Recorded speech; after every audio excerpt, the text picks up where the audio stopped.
সেদিন আমাদের বাসায় আমার শাশুড়ি মায়ের দুজন বান্ধবী এসেছিলেন। আগে থেকেই কথা ছিল আসবেন, সারাদিন থাকবেন, তারপরে একটু সময় কাটায়ে চলে যাবেন। তো আসতেই আমি তাদেরকে আপ্যায়ন করলাম ২ গ্লাস একদম বাসায় বানানো আমের জুস দিয়ে। আমগুলো বাড়ি থেকেই আনা ছিল। জুসটা আমি আগেই বানিয়ে রেখেছিলাম। তারপরে আন্টিরা আসলে ১ম এ জুসটা দিয়েছিলাম। তারপরে একদম দেশি খাবারের আয়োজন করেছিলাম। যেহেতু একটু বয়স্ক মানুষ, এখন রিচ ফুড খেতে বেশি ভালো লাগে না। তাছাড়া একটু ভর্তা, ভাজি, মাছ-টাছ এইসব দেশীয় খাবার খেতেই কিন্তু সাদা ভাতের সাথে ভীষণ ভালো লাগে। এইজন্য একেবারেই ঘরে রান্না করা পাবদা মাছ, রুই মাছ, ভাজি, তারপরে হচ্ছে খাসির মাংস দিয়ে একটু ডাল রান্না করেছিলাম, একটু ডাল ভর্তা করেছিলাম, বেগুন ভাজি করেছিলাম। এইগুলা দিয়ে আমরা তাদেরকে আপ্যায়ন করেছিলাম। এই খাবারগুলো কিন্তু সত্যিই খুব আয়েশ করে খাওয়া যায়।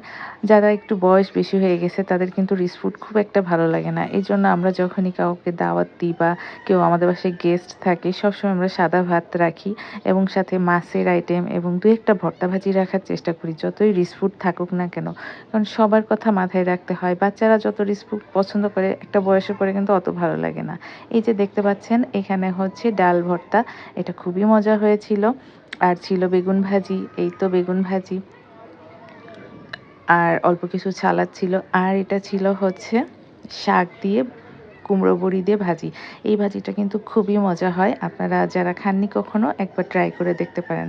আর শাক দিয়ে কুমড়ো বড়ি ভাজি, ওই কুমড়া বড়ি অনেক এলাকায় খায় না। যে এলাকায় খায় না তারা একবার ট্রাই করে দেখবেন। এই যে সোনালী মুরগি রান্না করেছিলাম। এইটা হচ্ছে যে ডাল দিয়ে খাসির মাংস, সাথে ছিল রুই মাছ, পাবদা মাছ। এইগুলা দিয়ে সত্যি কথা বলতে আন্টিরা খুব আয়েশ করে খেয়েছেন।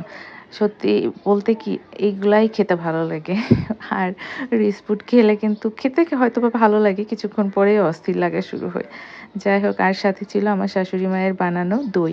আমি দইটা বেশি আমিই বানাই বাসায়। তারপরেও সেদিন ঘুম থেকে উঠেই দেখি আম্মা দই বসায় দিয়েছেন। দইটা খুবই মজা হয়েছিল, হালকা মিষ্টি। এই দইটা ভীষণ ভালো লাগে, আমাদের বাসায় বানানো দই।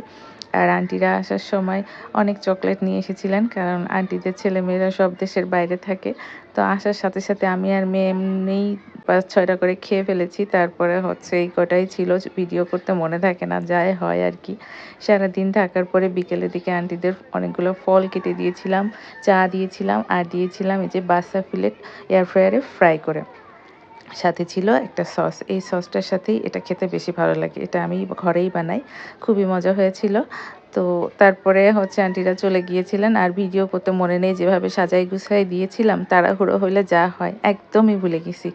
তারপরে শেষে যতটুক ছিল ওটুকু ভিডিও করে দেখাচ্ছি। আর এই ফলগুলো আন্টিরা আমাদের জন্য নিয়ে এসেছিলেন। তো খুব ভালো সময় কাটলো। আর আমার কিন্তু সবার সাথে সময় কাটাতে খুব ভালো লাগে। মুরব্বিদের সাথেও সময় কাটাতে ভালো লাগে। বেশ ভালো লেগেছিল। আবার আসলে খুশি হব। সবাই ভালো থাকবেন, সুস্থ থাকবেন। আল্লাহ হাফেজ।